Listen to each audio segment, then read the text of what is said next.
স্বামীর সাথে ঝগড়া করে বললাম আমি থাকবো না এই বাড়িতে। অনেক সহ্য করেছি, আর না। কোথায় যাবে? সেটাই তো, আমার যাওয়ার কোনো জায়গা নাই। বাবা মা ভাই বোন কেউ নেই। কোথাও যাওয়ার থাকতেই কবে যেতাম। যেহেতু কেউ নাই, কি আর করবা, এখানেই থেকো। দু চোখে যেদিকে যাই সেদিকে যাব, থাকবো না এখানে। চেঁচিয়ে কথাগুলো বলে রান্নাঘরে ঢুকলাম। রান্না করতেছি, কারেন্টও নাই। সন্ধ্যা হয়ে গেছে, জ্যোৎস্নার আলোয় বারান্দায় আলোকিত হয়ে আছে। সেখানে পাটি পেরে দু ছেলে মেয়েকে নিয়ে স্বামী হাত পাখা দিয়ে বাতাস করছে আর গল্প করছে। রান্নাঘর থেকে শুনছি ওদের গল্প গুজব। 4 বছরের মেয়েটা হঠাৎ বলল, আচ্ছা বাবা, দাদু দিদা যদি বেঁচে থাকতো তাহলে কি ঝগড়া করে মা দাদু দিদার কাছে চলে যেত? স্বামী জবাব দিল, না মা, তোমার মা ওসব এমনিই বলে। একবার কি হয়েছে জানো? শুনবি সেই ঘটনা? ছেলে মেয়ে দুজনেই খুব আগ্রহ নিয়ে বলল, হ্যাঁ বাবা, শুনবো। বলো বলো। একবার তোমার মায়ের সাথে খুব কড়া ধরনের ঝগড়া বেঁধেছিল। তখন তোমাদের দাদু দিদা বেঁচে ছিল। বিয়ের 2-3 বছর পরের ঘটনা এটা। ছেলেটা বলল, তারপর? তারপর আবার কি? তোমার মা ঝগড়ায় না পেরে কেঁদে কেটে একাকার। বলল বাপের বাড়ি যাবে।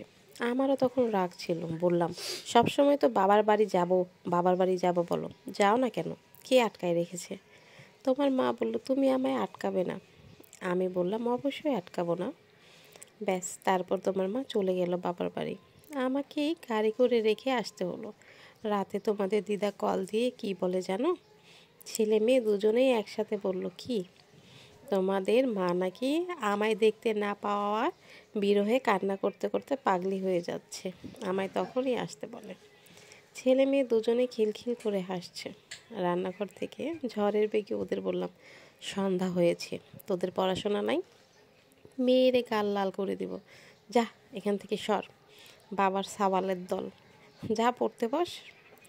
দুজনে ঘরে চলে গেল। কারেন্টও আসলো তৎক্ষণাৎ। স্বামী আমার দিকে তাকিয়ে মোচড়ের তলে হাসছে।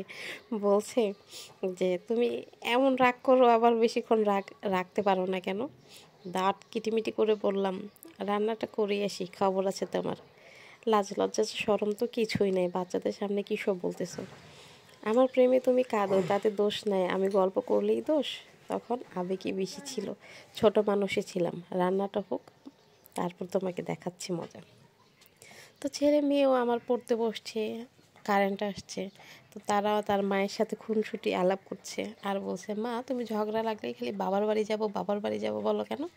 তো মাও বললো, আমার তো আর যাওয়ার জায়গা নাই, ওই একটা নামই আছে, বাবার বাড়ি যাব বাবার বাড়ি যাব, সেই জন্যই আমি বলি। বুঝেছো বাচ্চারা? এটা বলেই বাচ্চাদের ঘুম পাড়ানো।